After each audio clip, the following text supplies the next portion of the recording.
Hello friends, welcome back to Shiksha centre.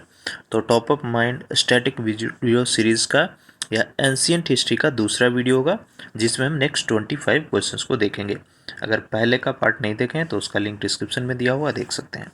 ठीक है, तो चलिए शुरू करेंगे। क्वेश्चन नंबर 26 को देखिए। निम्नलिखित में से कौन हड़प्पा संस्कृति के अध्ययन से संबंधित नहीं है? Charles Manson, Cunningham, M Wheeler और पी एच पत्स। पूछ रहा है कि इसमें से कौन जो है हड़प्पा संस्कृति का अध्ययन से संबंधित नहीं है। तो आंसर हो जाएगा ऑप्शन डी।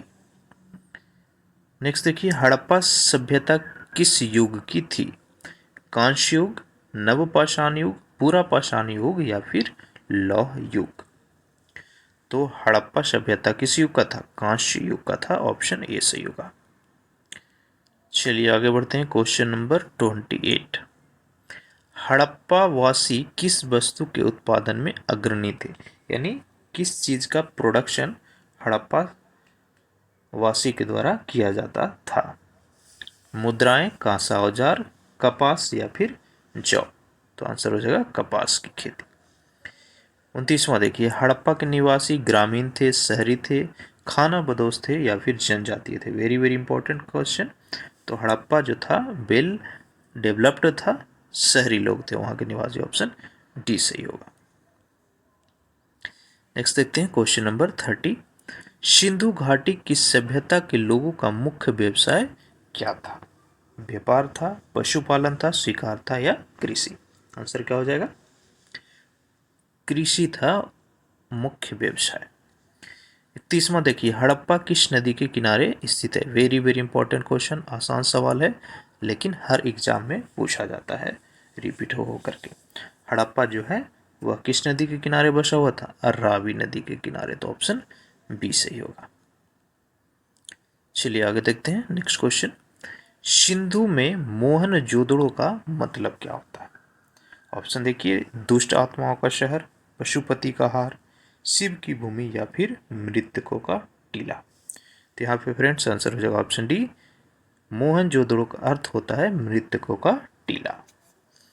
अगला है, किस जिले में मोहनजोदड़ो स्थित है? लरकाना, मोंटोगोमोरी, सिंध या फिर उधमपुर?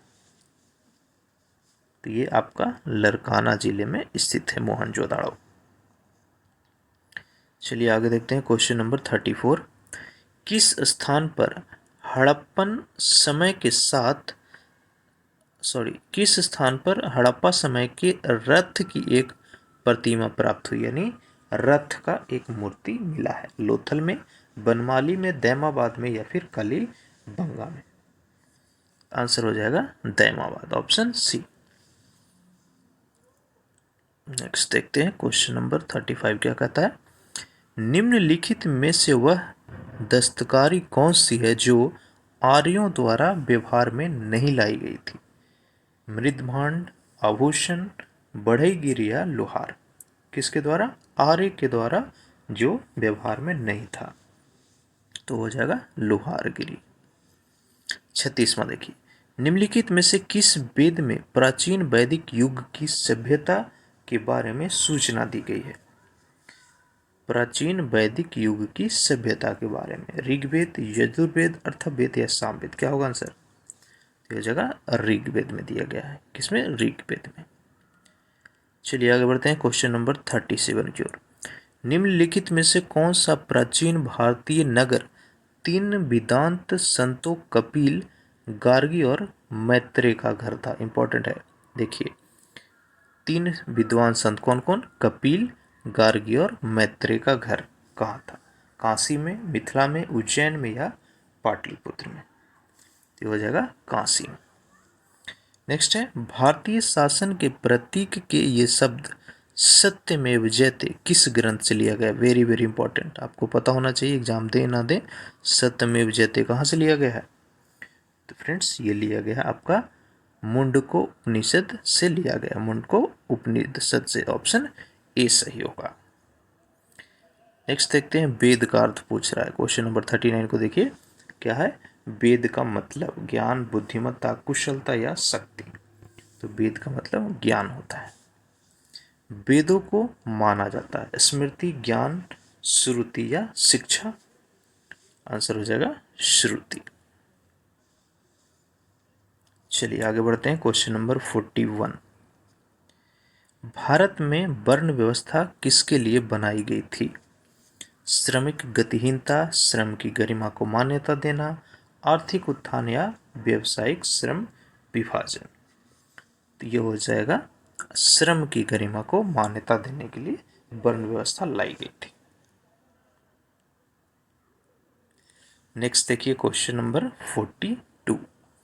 वैदिक लोगों के द्वारा किस धातु का प्रयोग सबसे पहले किया गया था?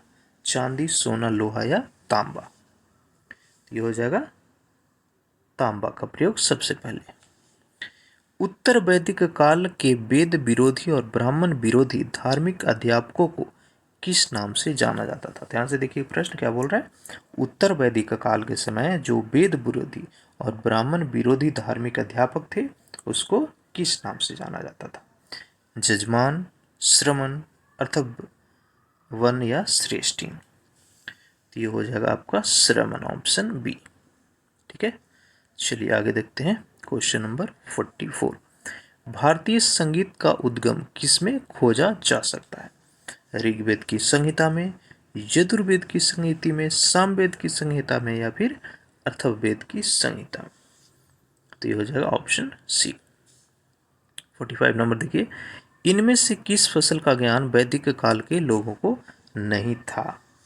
जौ, गेहूं, चावल और तंबाकू में वैदिक काल के लोग जो हैं किससे अवेयर नहीं थे? तो तंबाकू से अवेयर नहीं थे। नेक्स्ट देखते हैं क्वेश्चन नंबर 46 क्या कर रहा है। प्रारंभिक आर्यों के बारे में निम्नलिखित कथनों में से कौन सा सही नहीं है? वे संस्कृत बोलते थे, सही है। वे घुड़सवारी करते थे, सही है। वे कई झुंड में भारत पहुंचे, ये भी सही है। वे मुख्यतः नगर में निवास करते थे, ये गलत है। तो ऑप्शन डी इसका सही आंसर होगा।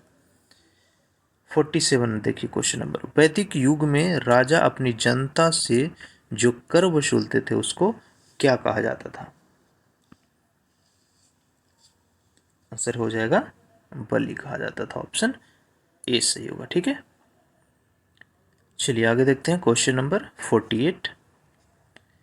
वैदिक आर्यों का प्रमुख भोजन क्या था? जौ, चावल, दूध उत्पाद, चावल, दाल या सब्जी या फल। तो ये हो जाएगा दूध और इसके उत्पाद।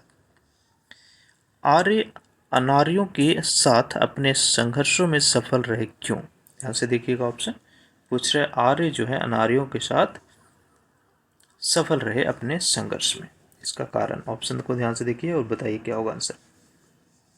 तो यह इसका सही आंसर होगा वे घोड़े चलाना जा रहे थे और रथियों का प्रयोग किया, इसकी वजह से वो संघर्ष में सफल रहे।